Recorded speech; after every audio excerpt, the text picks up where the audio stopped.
देखिए, कर्नाटक में जो असंतोष है ये आज का नहीं है। सिद्धारमैया और डीके शिवकुमार दोनों वहां कांग्रेस को बहुमत मिलने के बाद मुख्यमंत्री पद के दावेदार थे, लेकिन राहुल गांधी की उदासीनता की वजह से इन दोनों का जो आपसी विवाद है वो बढ़ता ही चला गया। और अब हालात ये हैं कि पर्याप्त बहुमत होने के बावजूद कभी भी हालात वहां बिगड़ सकते हैं। पूरी तरह से पार्टी दो हिस्सों में बंट गई है। और दरअसल ये केवल कर्नाटक का मसला नहीं है। देश में जहां भी कांग्रेस अब गिनती के राज्यों में सत्ता में है, हिमाचल प्रदेश में भी हम लोगों ने देखा कि किस तरीके से उनका विरोध, अंतर्विरोध सड़कों पर पहुंचा और बाजाप्ता मुख्यमंत्री के खिलाफ वहां विधायक लामबंद हुए। उनके मंत्रिपरिषद के सदस्य उनके खिलाफ थे। बिहार में ताजा विधानसभा चुनाव में भी बड़ी संख्या में नेताओं के इस्तीफे और उसके बाद अनेक नेताओं के निष्कासन के बाद भी असंतोष अभी भी थमा नहीं है।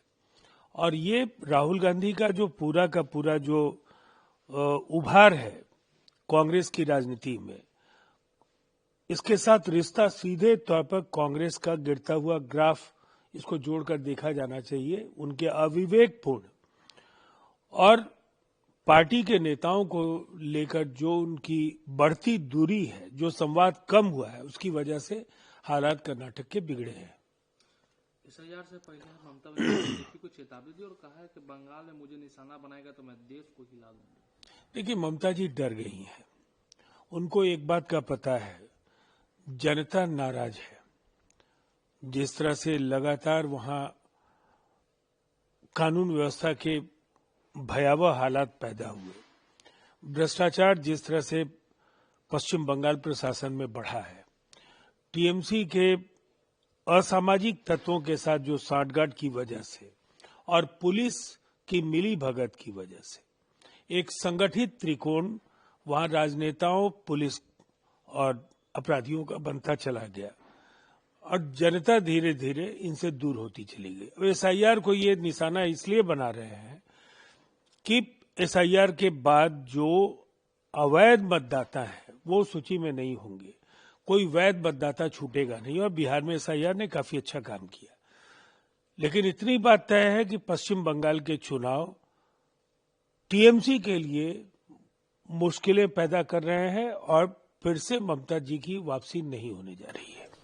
ममता बनर्जी ने एक बोनगांव रैली में संबोधित करते हुए आरोप लगाया कि भाजपा सीमावर्ती इलाकों में एसआईआर के माध्यम से सीएए लागू करने की कोशिश कर रही है। देखिए, ऐसी बेबुनियाद बातें बिहार में भी कही जा रही थी और बिहार में सीमांचल को लेकर के कई तरह की टिप्पणियां विपक्ष ने की। इन सबको निराधार साबित करते हुए भारतीय निर्वाचन आयोग ने एसआईआर के पहले चरण में बिहार में शानदार काम किया है।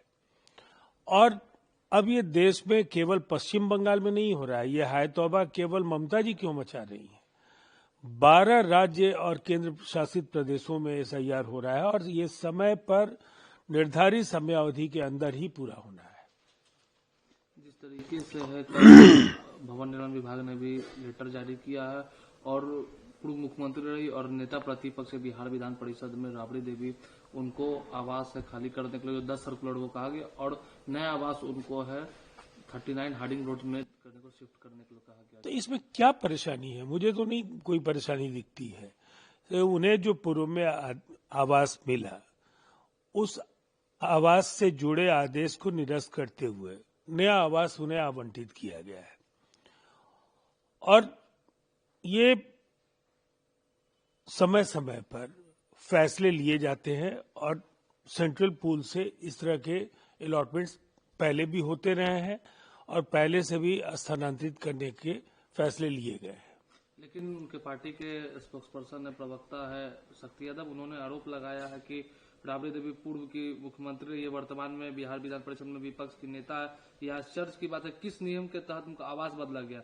ऐसा लगता है कि भाजपा है वो प्रभाव बढ़ गया भारतीय जनता पार्टी का और सत्ता के बागडोर संभालने के बाद वो नामपत्र हो गया।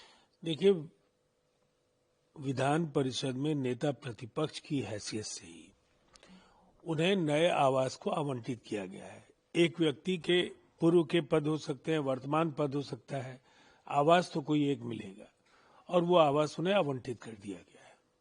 जिस तरीके से कल प्रधानमंत्री श्री राम जन्मभूमि मंदिर के ऊपर धर्म ध्वज फहराया, उस पर एआईएम नेता वारिस पठान ने कहा है कि 6 दिसंबर 1992 में भारत और लोकतंत्र के लिए काला दिन था, जब हमारी बाबरी मस्जिद का एक साजिश के तहत ध्वस्त किया गया था।